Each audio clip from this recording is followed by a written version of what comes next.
Honorable Minister, Ministry of Micro, Small and Medium Enterprises, Shri Veerbhadra Singh Ji, Dr. Ashok Chauhan,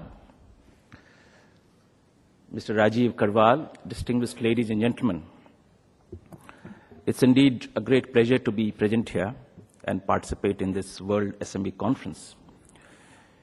We just heard a very, very fascinating, a very absorbing, and a very engaging account of Dr. Chauhan's creative life.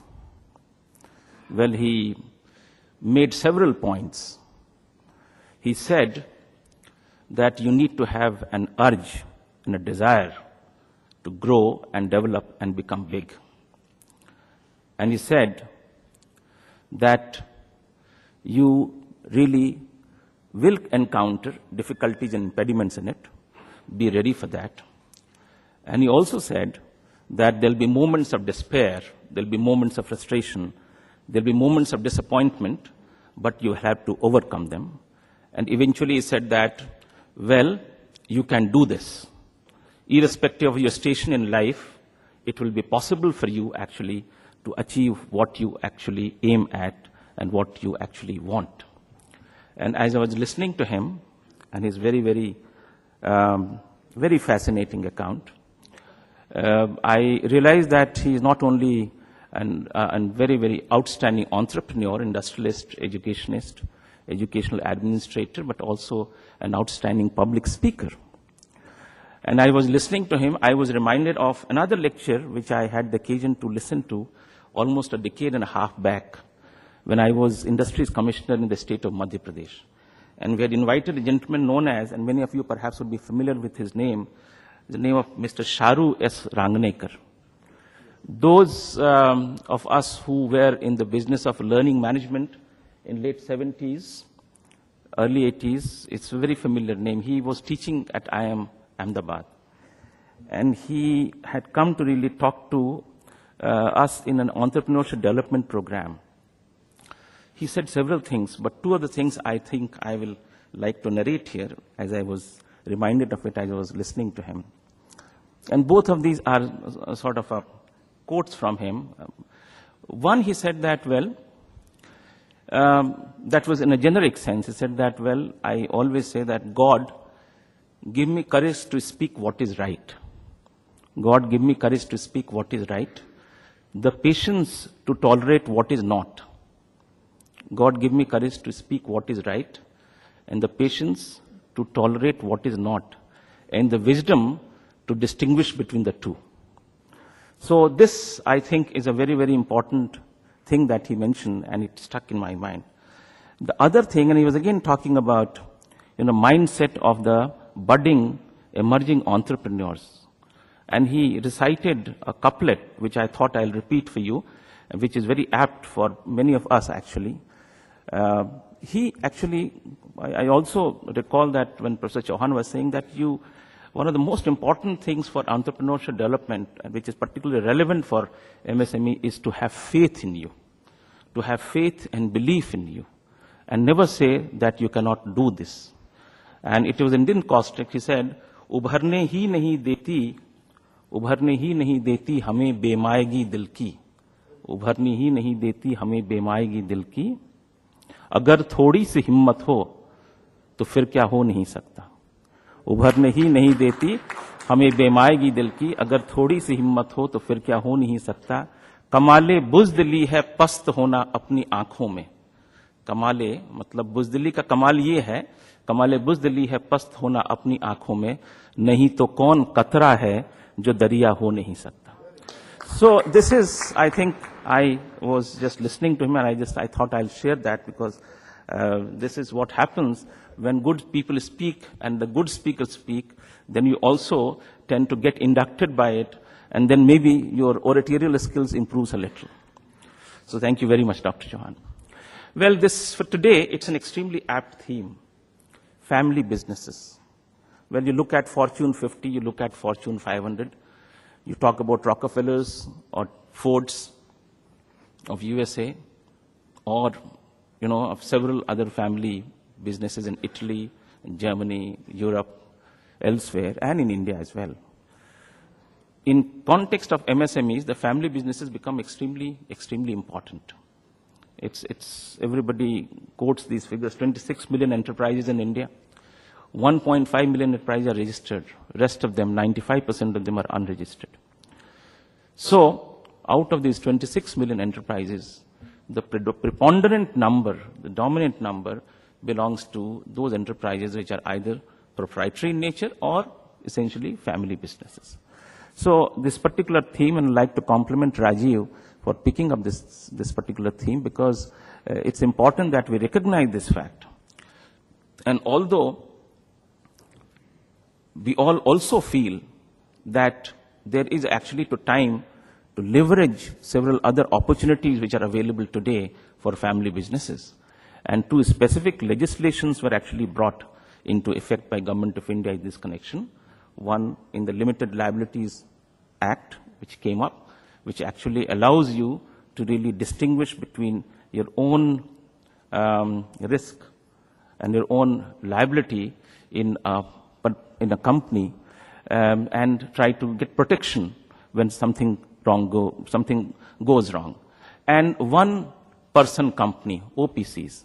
So both LPP and OPC, the legislations in this respect, basically were there to leverage these small units, family-owned units, proprietary units, actually to get the protection of some of the instruments which are available today with us. But notwithstanding that, the fact remains that for many years and for many decades to come, family businesses are going to dominate this sector.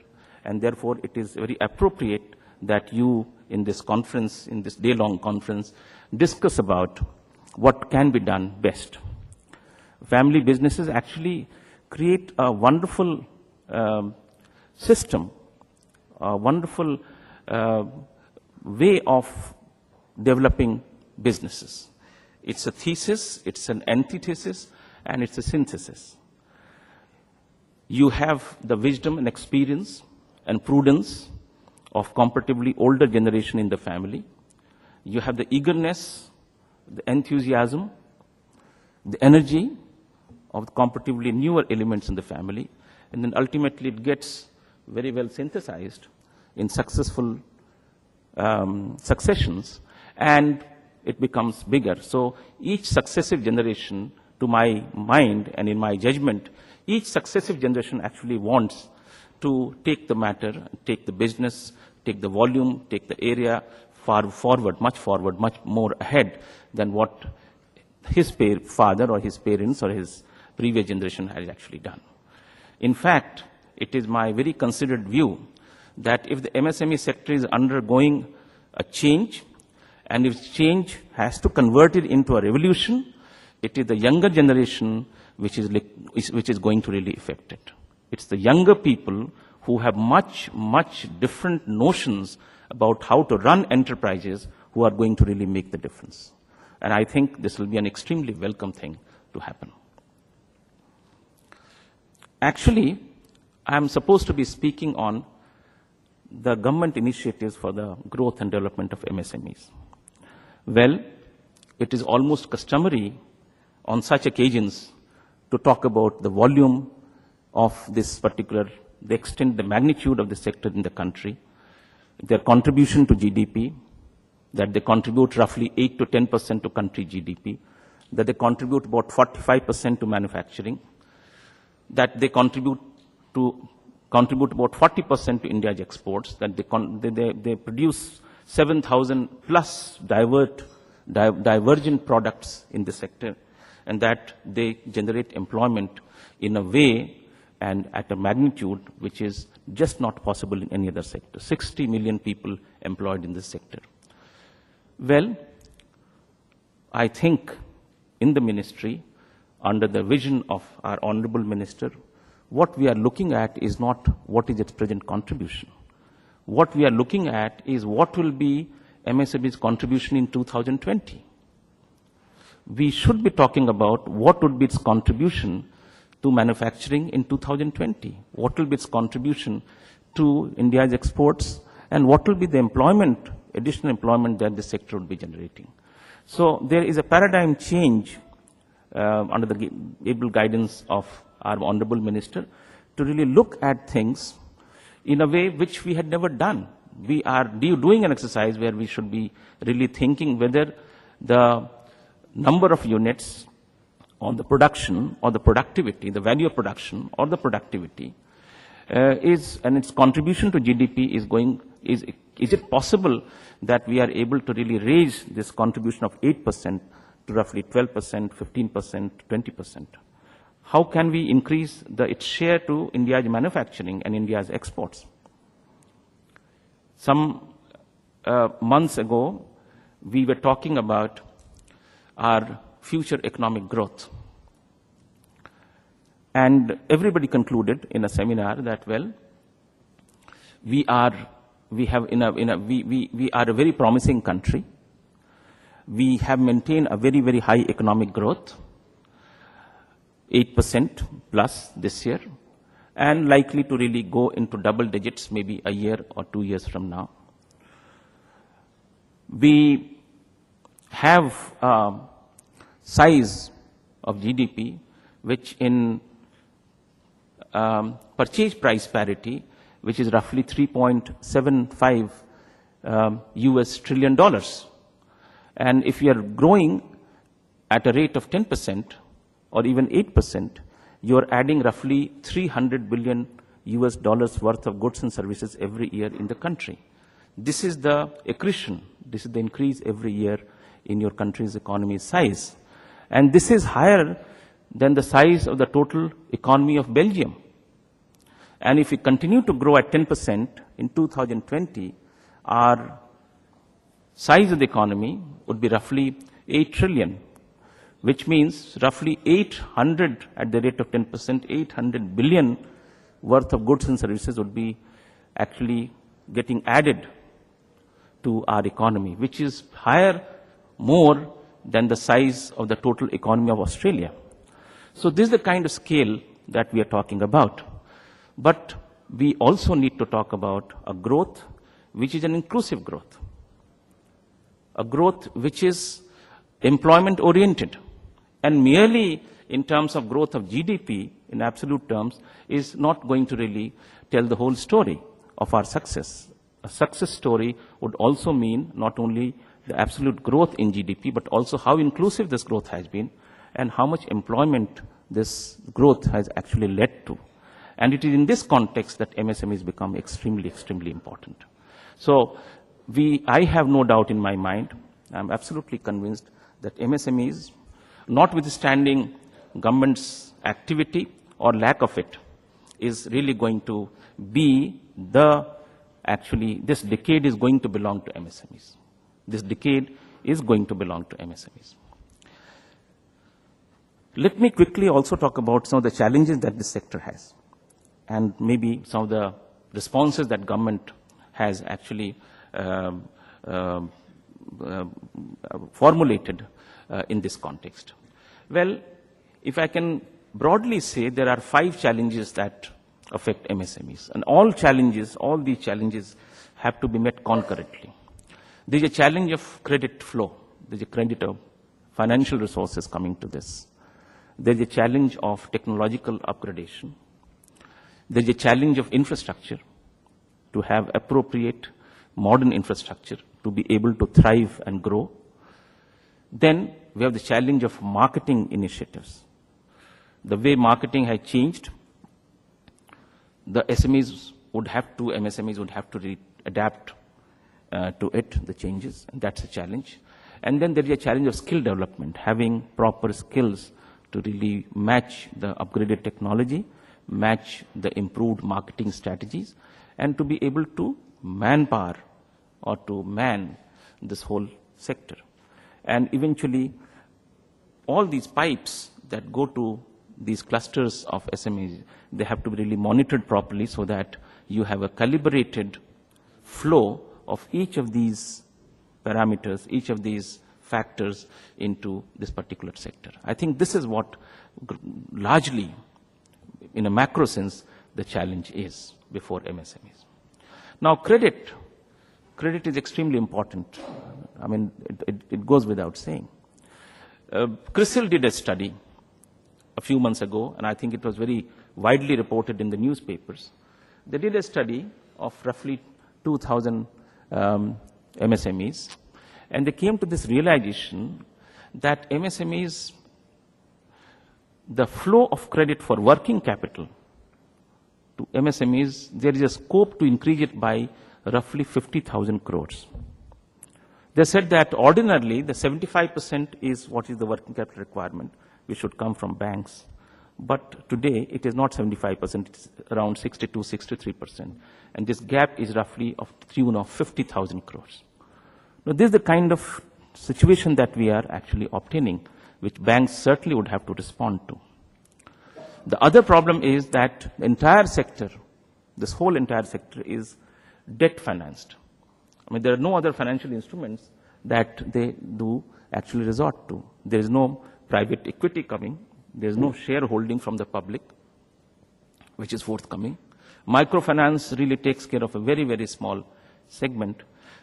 So we will really have to think of ways and other instruments in which the financing this sector could actually be strengthened and not be dependent entirely on banks and financial institutions. Could we conceive of a local funding? Could we conceive of a mechanism where huge clusters or a cluster of clusters, they have a system of creating a corpus which has contribution from Government of India, which is contribution from the concerned state government and also from the industry, and that works as a corpus to supplement the normal conventional flow of financial resources to these enterprises. We have been talking about setting up SME exchanges, stock exchanges. The two experiments that were done some years ago, one by way of over-the-counter exchange of India, the other one by Indonext, they did not actually work because the volumes were very low. Now, there is a renewed effort actually to set up SME exchanges so that you could have actually public participation in the capital build-up of MSMEs. But all of these things would require a very, very new way of looking at it, out-of-box thinking as to how really do we address. There may be local experiments, there may be experiments of a bigger kind, but I think it is time that we started thinking very seriously about it. The two responses of government in this regard have been, one is credit guarantee scheme. Now, credit guarantee necessarily means that government has created a corpus which is invested, and the returns on this corpus actually are used to cover the risk of a bank giving loan to an MSME. This is what the credit guarantee scheme is. And today, the credit guarantee scheme fund has been able to cover roughly more than 5 lakh accounts where the beneficiary or the loanee does not have to give a collateral, but it is this credit guarantee fund which provides the, it covers the risk to the extent of 75%, in some cases up to 80%. Now, this is an extremely good initiative, and we do hope that in coming years this will spread and should be able to really provide a safeguard and a facilitation for having easy access to credit by MSMEs. The second one is giving these MSMEs credit rating by credit rating agencies and ensuring that once a unit is credit rated, his chances of getting loan from the bank is substantially enhanced. So once it is credit rated, it should be accepted as the credit worthiness of that particular enterprise, small or micro, and it should facilitate their getting the credit from the banks. But not to say that these are adequate. There are far more things, not necessarily by government alone, but also by all stakeholders to really look at the credit scenario and see how we can really make a paradigm change. Because if they are able to, I personally feel that if they are able to get timely and adequate credit, all these enterprises, then half this battle is won as far as the growth is concerned. Technological upgradation is another very big challenge. Now, today, MSMEs have this advantage of quick adoption, which is difficult for a large enterprise. But these small enterprises, they are quick to really change technologies because investments are not very high comparatively, and you have actually things far more in your control. But then acquiring technologies could be an expensive proposition. Firstly, in the sense that you may not be knowing where the technologies exist. And secondly, as an individual unit, it may become quite expensive for you to really acquire that technology. The Honorable Minister has been talking about creating a technological upgradation fund of roughly 2,500 crores, so that creates a corpus and that facilitates. We are quite hopeful, confident that in next year, possibly this year, but certainly by next year we should be in a position to really create a corpus. We should actually address this and should be able to facilitate these units acquiring technological upgradation. But technological upgradation, technological change, and it is an imperative. It has to be, because there is no other way these MSMEs would be able to become competitive if really they do not really do this. Infrastructure is more complicated because it is not in one organization's hand. It's largely a state government subject. Land is a problem, communication is a problem, power is a problem, connectivity is a problem. So all these things have to be done. What we have done in Government of India is to really revamp the cluster development program, where the emphasis now is not by government executing a program, but the emphasis has shifted from government executing a program to a local industrialist executing the programs of cluster development. So you will have to create a special purpose vehicle in a cluster, which will comprise of majority of the unit holders there. And the cluster development program, where the assistance come from Government of India to the extent of 60%, state governments also contribute, but the SPV also will be contributing 10% of this whole expenditure. So two purposes are served. One is that a stake is created. Secondly, you are serious about this. Government money without any stake of your own, several times actually is taken as a free lunch. There can't be anything like a free lunch today. So not to make it a free lunch, but a participative affair, to make sure that you create ownership and you create a stake in that particular endeavor, and therefore this change has been made. We are also thinking this year, because it is quite possible that we have 2,000, 2,500, 3,000 clusters, recognized clusters all over the country. The resources to develop each cluster actually may not be there with you. So maybe it is better to really take a phased approach, pick up 25 to 30 clusters, promising clusters from different sectors with different geographical spread, perhaps one from each state, and then ensure that the benefit of each program of government, each component of the program of the government goes to every unit in that particular cluster. I believe this kind of an approach is going to really make a lot of difference and will be able to really make clusters become some kind of a model cluster where people can go and see the impact of the synergized impact of government and private initiatives. So that's about infrastructure. Then marketing, and one or two things about marketing. I think we're all eagerly waiting to listen to Honorable Minister. Marketing, I think it is high time that MSMEs are ready and are able to really take recourse to IT-enabled solutions as far as marketing is concerned. So things like cloud computing, which perhaps individually would be inaffordable, but collectively for a cluster or even a group of 10, 15, 20 units could become very, very affordable and very, very feasible. Now, mega IT companies have come out with specific and specialized software programs to suit to small businesses. Tata's TCS launched one about a month back. Ratan Tata himself launched it, known as ION, I-O-N, which is specially suited, costs about 3,000 to 4,000 rupees per month for a particular enterprise, but collectively it can be actually made use of, where you are integrated electronically in terms of your software, in terms of your input requirement, and in terms of your product, information about your product for dissemination to a worldwide network. So that is basically what cloud computing is, apart from several other things. NSIC, one of the corporations under the ministry, is developing now a portal. It already has a very vibrant portal, but I have no hesitation in saying that, well, we need not feel shy in emulating what is happening in a site like Alibaba.com, which is essentially a site, a portal, which tells about everything about every SME in China.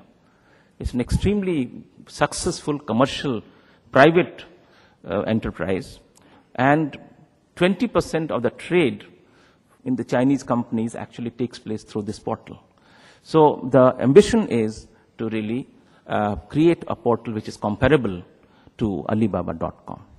Skill development is another very, very important area, and it is high time that the skill development becomes very relevant to the industry needs. To the industry needs. 2 minutes, please. Okay. I'll stop here. It has been a great pleasure coming here and talking to you. I have absolutely no doubt in my mind that this sector has a very, very great future. Again, to refer to Dr. Chauhan, he said, nothing is impossible. Nothing is impossible. So, Dushyant Kumar is one of the early Hindi poets who started writing ghazals in Hindi. Ghazals generally. So he said that, well, कौन कहता है कि आसमान में सुराख नहीं हो सकता? कौन कहता है कि आसमान में सुराख नहीं हो सकता? एक पत्थर तो तबीयत से उछालो यारों. So this is what can be possible if you have the zeal, and if you have the energy, and if you have the enthusiasm, and if you have the desire. Thank you very much for giving me a patient hearing.